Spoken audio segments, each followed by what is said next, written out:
అస్సలాము అలైకుం వరహ్మతుల్లాహి వబర్కాతుహు. సోదర మహాశిరా, కొందరు వ్యక్తులు ఈ ఉపవాసాలకు సంబంధించి కొన్ని రకాల ప్రశ్నలు అడిగారు. అవి ఏమిటో మీకు చూపిస్తాను. ఒక వ్యక్తి ఒక రీల్ పంపించాడు. ఆ రీల్ ఒకసారి మీరు కూడా చూడండి.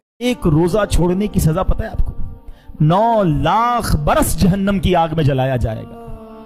मगर आज दोस्त नहीं रख रहा तो मैं भी नहीं रख रहा। गुनाह से खौफ ना करना आदत बन गई है कुछ लोगों की। यार 4-5 दोस्तें मिलके नहीं रखेंगे रोजा, क्या हो जाएगा?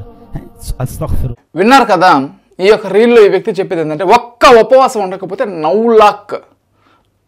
9 లక్షల సంవత్సరాలు జహన్నమంలో ఉంటారు అనేది ఇతను చెప్పేది.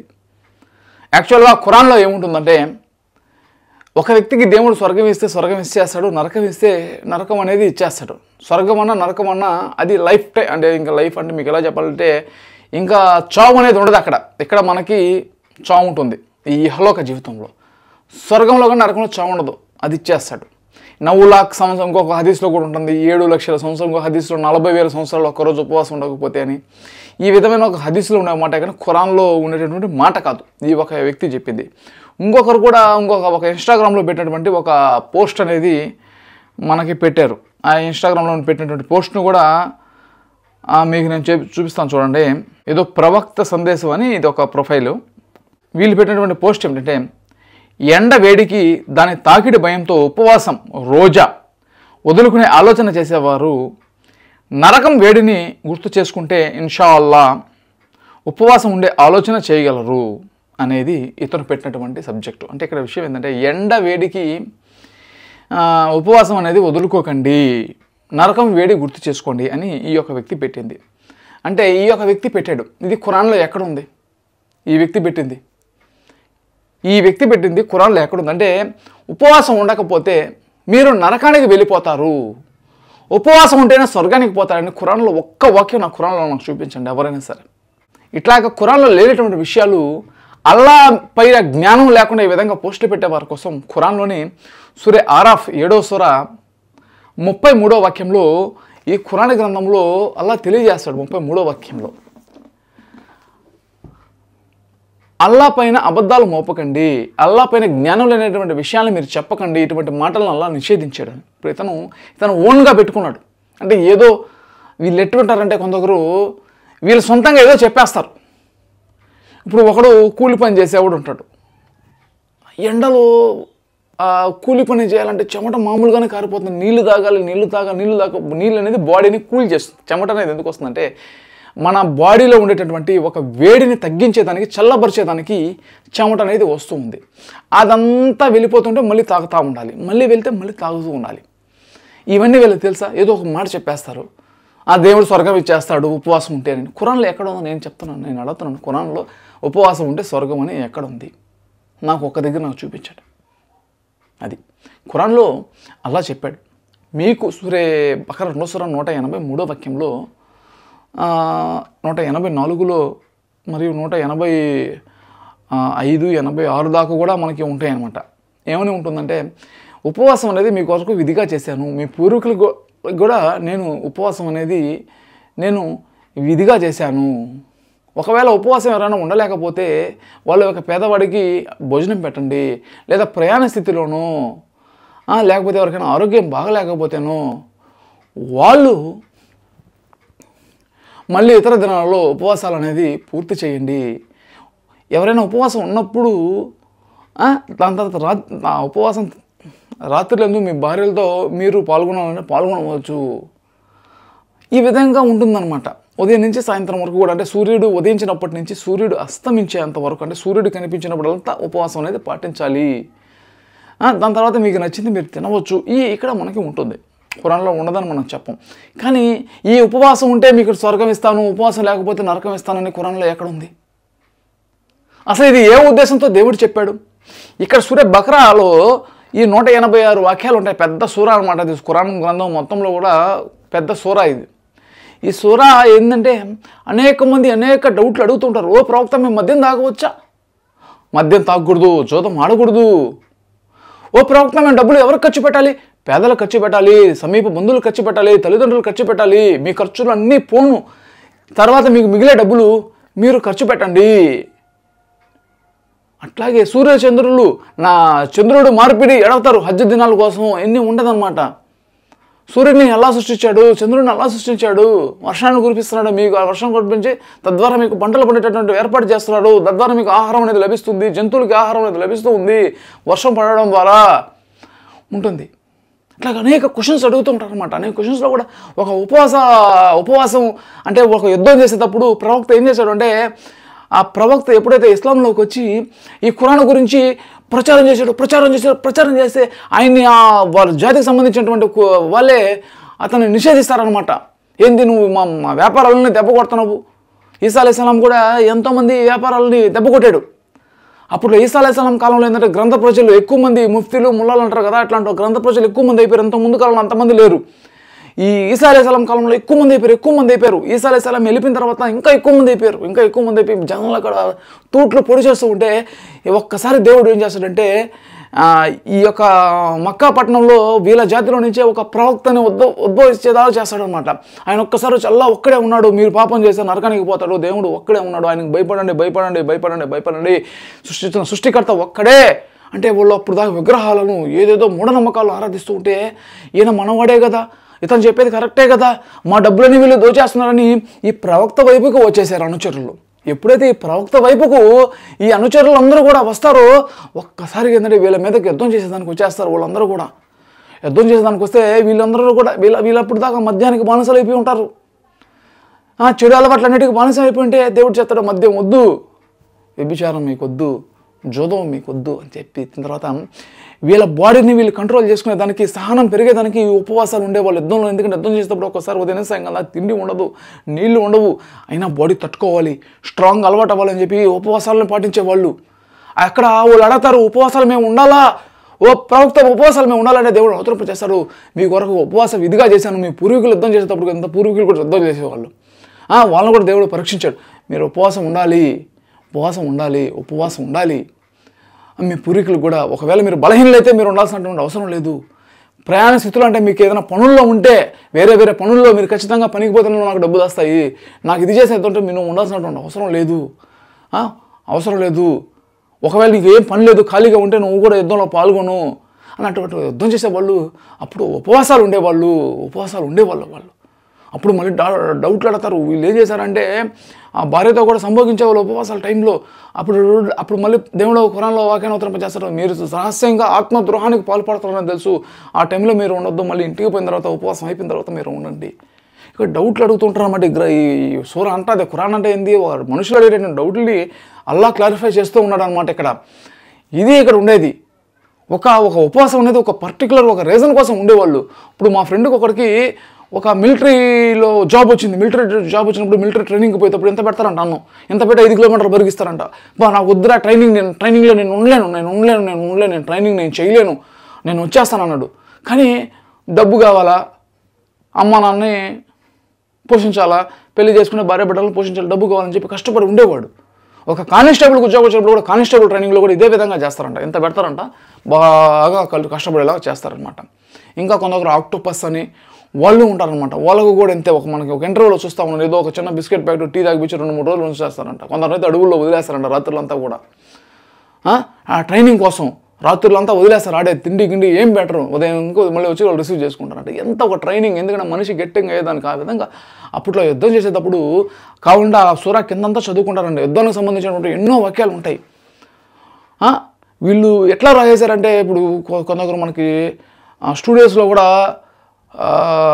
ఒక సిగ్నేచర్ స్టూడియోస్లో కూడా హిందువులతో స్నేహం చేయకూడదు, యుద్ధం చేయండి, వేరే క్రైస్తవులతో యూదులతో యుద్ధం చేయండి. ఇక్కడ దేవుడు చెప్పే ఉద్దేశం దుర్మార్గులతో యుద్ధం చేయండి అని, దుర్మార్గులతో స్నేహం చేయకూడదు అని. వీళ్ళు షిర్క్ అంటే ఏంటంటే ఒక దౌర్జన్యం, ఒక దుర్మార్గం అనేది రాయిపోయి ఏదేదో రాసేశారు వీళ్ళు ఎట్లా రాశారంటే ఖురాన్లో ఎట్లా రాశారంటే, హజ్ అంటే ఇప్పుడు అన్ని తెలుగులో రాసిన, హజ్ అంటే కూడా నువ్వు తెలుగులో రాయాలి కదా, అన్నీ నువ్వు తెలుగులో రాసిన, ఉమ్రా అంటే కూడా నువ్వు తెలుగులో రాయాలి కదా, అన్నీ నువ్వు తెలుగులో రాసిన, రంజాన్ అంటే కూడా నువ్వు తెలుగులో రాయాలి కదా, నువ్వు ఎందుకు తెలుగులో రాయలేదు? సలా అంటే నమాజ్ అని రాసావు. సలా అంటే నమాజ్ అనేది ఒక అదే పర్షియన్కి సంబంధించినటువంటి ఒక పదం అనమాట. ఆ పదాన్ని నువ్వు ఎందుకు చేర్చావు? తెలుగులో రాయి, లేకపోతే నువ్వు అరబ్బీలో సలా అంటే సలా అని రాయి. అది ఎందుకు రాసావు అంటే వీళ్ళు ఖురాన్ రాసేటప్పుడు ట్రాన్స్లేషన్ చేసేటప్పుడు కూడా వీళ్ళకి ఎన్నో రకాల ప్రెజర్స్ వచ్చినాయి. ఆ విధంగా వీళ్ళు ఏంటంటే ఈ ట్రాన్స్లేషన్లో వీళ్ళు ఈ విధంగా చేసి జనాలను ఏంటంటే ఒక రకమైనటువంటి ఒక కన్ఫ్యూజన్కి గురి చేశారు. ఇట్లా జరిగింది ఇది. అంటే ఇక్కడ నేను చెప్పేది ఏంటంటే ఒక యుద్ధానికి సంబంధించినటువంటి వాళ్ళు, ఈ యుద్ధానికి సంబంధించినటువంటి వాళ్ళు అక్కడ ఉపవాసాలు అనేది ఉండేవాళ్ళు, దానికి సంబంధించిన డౌట్లన్నీ దేవుడు చెప్పేవాడు. ఇది అంతేగాని వీళ్ళు అంటే నేను ఇదంతా మీకు ఎందుకు చెప్తానంటే ఈ స్టోరీ అంతా మీకు చెప్పాల్సిన అవసరం లేదు. అతను అడిగినటువంటి చిన్న క్వశ్చన్ ఇదంతా ఏం లేదని చెప్పేసి గమ్ముగా అయిపోవచ్చు. అట్లా చెప్పకూడదు. ఎందుకంటే ఒక భయం వేస్తాడు. ఇన్స్టాగ్రామ్లో ఆ పోస్ట్ చూశాడు, ఎండ వేడికి ఎండ తాకిడికి నువ్వు ఉపవాసం ఉండకపోతే నరకంలో పడిపోతావు, కాలిపోతావు, చర్మం ఊడిపోతుందంటే ఎవరికైనా భయం వచ్చా పోసుకుంటాడు. వాడు రాత్రి అంతా నిద్రపోరాదు, ఉదయాన్నే లేచేస్తారు. యాక్చువల్గా ఉదయాన్నే 4:30కు లేపేస్తారు, 3:30కు 4 రోజు మసీదులో నుంచి ఏదో మైకుల్లో వచ్చేస్తున్నాయి. అక్కడ దేవుడు ఏం చెప్పాడు, సూర్యుడు ఉదయించినప్పటి నుంచి సూర్యుడు ఉదయించినప్పటి నుంచి అస్తమించే వరకు అంటే ఒక టైం ఏం లేదు. ఉదయం నిద్ర లేచిన తర్వాత ఏదైనా కొంచెం తిని తర్వాత అంటే పర్టికులర్ ఇదే టైము 4:30కు ఒక సైరన్ మోగుతుంది అనమాట. అప్పటి నుంచి అప్పటికి సగం నీళ్ళు అతను ఆపేస్తాడు, పక్కన పెట్టేస్తాడు. అంత భయం అవసరం లేదు. దేనికి అంత భయం? దేనికి?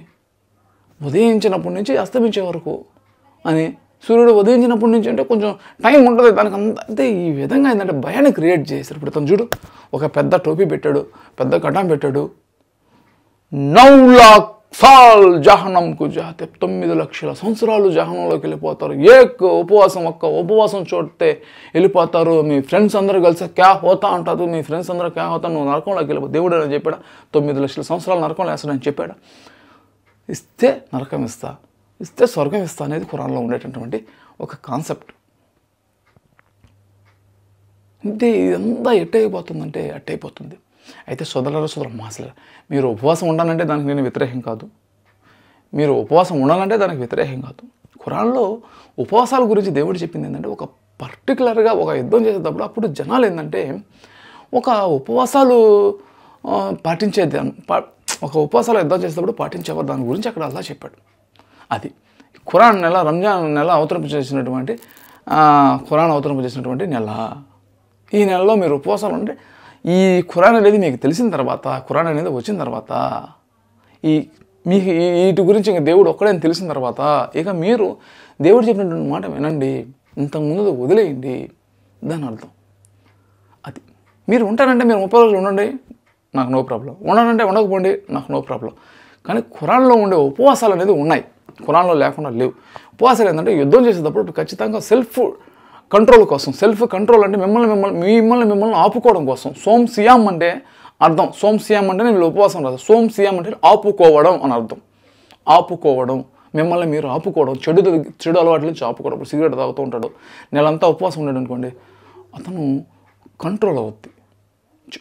మద్యం తాగుతున్నాడు, నెలంతా అతను ఉపవాసం. కొందరు ఏం చేస్తున్నాడు, రంజాన్ నెల వరకు మద్యం మానేస్తున్నారు, మిగతా రంజాన్ నెల అయిపోగానే మళ్ళీ తాగుతూ ఉన్నారు. ఇది కరెక్ట్ కాదు, ఇది కరెక్ట్ కాదు. ఒకసారి ఆపారు కదా, ఉపవాసం ఆపారు కదా, ఇంకా ఆపేయండి. తర్వాత రంజాన్ అయిపోయిన తర్వాత కూడా ఆపేసేయండి. అది ఇట్టే అనమాట. ఒకరు లావుగా ఉంటారు, వాళ్ళు ఉపవాసంలో కొంచెం తగ్గుతారు. అటువంటి వాళ్ళు కూడా కొన్ని రకాల ప్రయోజనాలు ఉంటాయి. కొందరు గ్యాస్ ట్రబుల్ ఉంటుంది, వాళ్ళు ఉపవాసాలు ఉండలేరు. షుగర్ పేషెంట్లు వాళ్ళు తినకపోతే కళ్ళు తిరిగి పడిపోతారు, అందుకోసం వాళ్ళు ఉండలేరు. అట్లాగనమాట. ఉండేవాళ్ళు ఒక సెల్ఫ్ కంట్రోల్ కోసం మీరు ఉండాలంటే ఉండండి, నో ప్రాబ్లం. అది ఆకలి ద్వారా అంటే నువ్వు ఆకలిగా ఉండడం ద్వారా పేదవాడి ఆకలి కూడా నీకు తెలుస్తూ ఉంది. ఇటువంటి విధంగా కూడా మీరు ఉండాలంటే ఉండొచ్చు. అల్లా కోసం నేను ఉండాలి, దేవుడి కోసం నేను ఉండాలంటే కూడా ఉండండి, నో ప్రాబ్లం. కానీ ఖచ్చితంగా ఉండాలి, ప్రతి ఒక్కరూ ఉండాలి. ఇది ఉంటేనే స్వర్గం అనేది అబద్ధం. అందుకోసం నేను ఇదంతా కూడా చెప్తున్నాను. ఇది సోమ్ సియామ్ అంటే ఆపుకోవడం, మిమ్మల్ని మీరు ఆపుకునే దానికోసం సెల్ఫ్ కంట్రోల్ కోసం దేవుడు పెట్టినటువంటి ఒక పద్ధతే. కానీ ఎందుకంటే పేదవాడికి భోజనం పెట్టండి అన్నాడు అంటే దేవుడు ఉద్దేశం ఏంటంటే ఎవరు ఆకలితో ఉండకూడదు అనేది ఉద్దేశం. అంతేగాని మీరే ఆకలితో చచ్చిపోండి అనేది కాదు. ఎంతోమంది రంజాన్ నెలలో ఉపవాసాలు ఉండేదానికి ఎంతోమందిలో బాధపడిపోతూ ఉంటారు. ఎన్నో వాట్సాప్లో ఇంకా ఎన్నో రకాల ప్రశ్నలు, అన్ని రకాల ప్రశ్నలకు ఇంకా చెప్పాలంటే నేను కనీసం ఒక 100 వీడియోలు తీయాలి. ఆ విధంగా అనమాట. అది ఏంటంటే ఉపవాసం ఉండాలంటే ఉండండి, ఉండకూడదు అనుకుంటే అది మీ ఇష్టం. ఉపవాసం ఉంటేనే స్వర్గం అంటే ఇది ఖురాన్లో ఎక్కడా లేదు. ఇది సోదరు భయపడకండి. ఎవరో ఏదో పెట్టినటువంటి పోస్టుల కోసం మీరు భయపడాల్సినటువంటి అవసరం అనేది లేదు. ఇది ఫైనల్గా నేను చెప్పొచ్చేది ఏంటంటే, అప్పటి కాలంలో ఒక యుద్ధానికి పోయేప్పుడు ఒక ట్రైనింగ్ తీసుకునే దానికి అప్పట్లో ఉపవాసాలు ఉన్నాయి. ఈ రోజుల్లో సరైనా సరే, ఈ రోజుల్లో ఒక మిలిటరీ వాళ్ళ ట్రైనింగ్ ఇచ్చేటప్పుడు కూడా ఉపవాసాలు అనేది విధిగా పెడతారు. పోలీసుల ట్రైనింగ్ ఇచ్చేటప్పుడు కూడా విధిగా పెడతారు. కావాలంటే ఎవరైనా పోలీసులను మీరు అడగండి, వాళ్ళని అడగండి. ఇది దేవుడు పెట్టినటువంటి చట్టం అనమాట. ఈ కష్టం నేర్చుకోండి అంటున్నాడు. ఇది ఫైనల్గా కష్టాన్ని నేర్చుకోండి. ఒక కష్టాన్ని నేర్చుకోవడం ద్వారా రేపు అనేది మీకు సుఖంగా ఉంటుంది. ఇది దీని ఉద్దేశం. అంతేగాని ప్రతి సంవత్సరం మీరు 30 రోజులు ఉండి ఇది ఉండడం ద్వారా దేవుడు ఏదో మీ ఆకలి ద్వారా ఆయన ఏదో సంతృప్తి చెందుతాడని కాదు. ఇది ఉద్దేశం, ఇది కాదు. ఖురాన్లో ఉపవాసం అయితే ఉండాలని ఉంది, ఉపవాసం ఉండకూడదని అయితే లేదు, ఉంది. కానీ దాని ఉద్దేశం ఏంటి అనేది ఇక్కడ ముఖ్యం. ఇది సోదర మహాశిలరా, ఇది నాకు అర్థమైంది, నేను మీకు చెప్పాను. అది మీరు వినండి, వినకపోండి, అది మీ ఇష్టం. గ్రహించే వాళ్ళు గ్రహించండి, గ్రహించలేకపోయిన వాళ్ళు గ్రహించలేకుండా అయినా ఉండండి, ఇది మీ ఇష్టం. ఇది సోదర మహాశిలరా. అయితే మీరు అడిగినటువంటి ప్రశ్నకు కూడా సరైనటువంటి సమాధానం లభించిందని నేను ఆశిస్తూ ఉన్నాను. నేను ఇంత కష్టపడి మీకోసం ఇదంతా కూడా సమాచారాన్ని సేకరించి ఇదంతా కూడా నేను మీకు చెప్తున్నాను. దీనికోసం ఎంతో టైం అనేది అవుతుంది, మనకంటూ ఎంతో ఖర్చు అనేది అవుతూ ఉంది. సోదర మహాశిలరా, మన యూట్యూబ్ ఛానల్కి వచ్చేటటువంటి ఆదాయం అనేది చాలా చాలా చాలా చాలా తక్కువ. వీడియోల ద్వారా ఏమీ రాదు. మీలాంటి వాళ్ళు ఎవరైనా సరే డబ్బు ఉన్నటువంటి వాళ్ళు మన ఛానల్కి ఆర్థిక సహాయం అనేది చేస్తే ఇటువంటి వీడియోలు మరిన్ని తీసేదానికి నాకు ప్రోత్సాహకరంగా అందించిన వారు అనేది అవుతారు. దేవుడు కూడా చెప్పేది ఏంటంటే, విశ్వాసులు సహకరించుకోండి, ఎలా మార్గంలో డబ్బులు ఖర్చు పెట్టండి, మంచి కోసం ఖర్చు పెట్టండి అనేది చెప్తున్నాడు. ఎవరైనా సరే మీరు మన ఛానల్కి ఆర్థికంగా సహాయం చేయాలనుకునేటటువంటి వాళ్ళు ఇక్కడ PhonePe, Google pay, bank account number ఇస్తాను. చాలా మీరు చేస్తారని నేను ఆశిస్తూ సెలవు తీసుకుంటున్నాను. సోదర మహాశయ.